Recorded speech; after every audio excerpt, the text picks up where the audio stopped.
네, 오늘의 중심 센터 뉴스 시작합니다. 먼저 오전의 주요 뉴스 함께 보시겠습니다. 네, 오늘 오전 10시 전국 법원의 대표 법관들이 사법부 현안을 논의하는 법관 대표회의가 시작이 됐습니다. 법관 대표회의는 2017년 양승태 전 대법원장의 사법부 블랙리스트 의혹이 불거지자 대책 마련을 위해 구성된 판사 회의체인데요.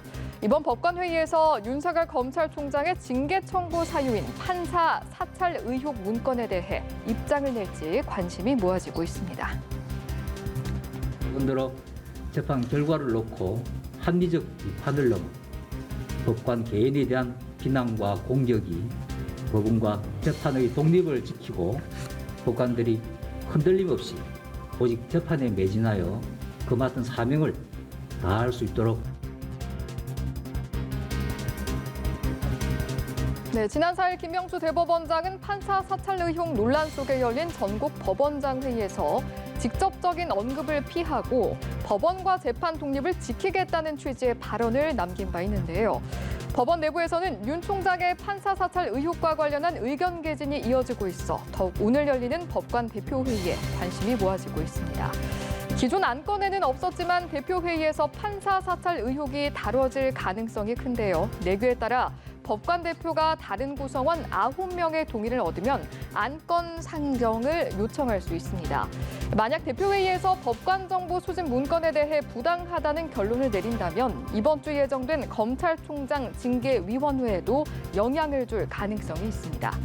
한편 오늘 오전 학계, 종교계 등에서 검찰개혁을 촉구하는 시국선언 기자회견이 열리기도 했는데요. 윤석열 검찰총장의 직무 배제와 직무복귀 이후 추미애 법무부 장관과의 대립 구도만이 부각이 되고 여야가 공수처법을 두고 대립하는 만큼 검찰개혁의 본질은 사라진 현 상황에 대한 우려의 목소리도 나오는 상황입니다.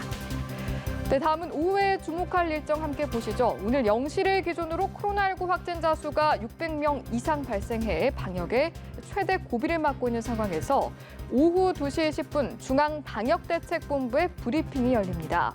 평일 대비 검사 건수가 대폭 줄어든 주말과 휴일에도 600명 선을 넘으면서 코로나19 상황에 갈수록 우려가 커지고 있는데요. 이에 정부는 내일부터 3주간 전국의 거리 두기 단계를 격상하기로 했습니다. 수도권에는 2.5단계가, 비수도권에는 2단계가 적용이 되는데요. 수도권 거리두기 2.5단계에서는 50인 이상의 모임과 행사를 금지하고 다중 이용시설 이용은 최대한 억제하기로 했습니다. 방역당국은 지금의 추세가 이어질 경우 1, 2주 뒤에는 일일 확진자가 1,000명을 넘을 수 있어서 전국의 거리두기 3단계를 적용해야 할 상황이 올 수도 있다고 경고했습니다. 지금까지 오늘의 중심 센터 뉴스였습니다.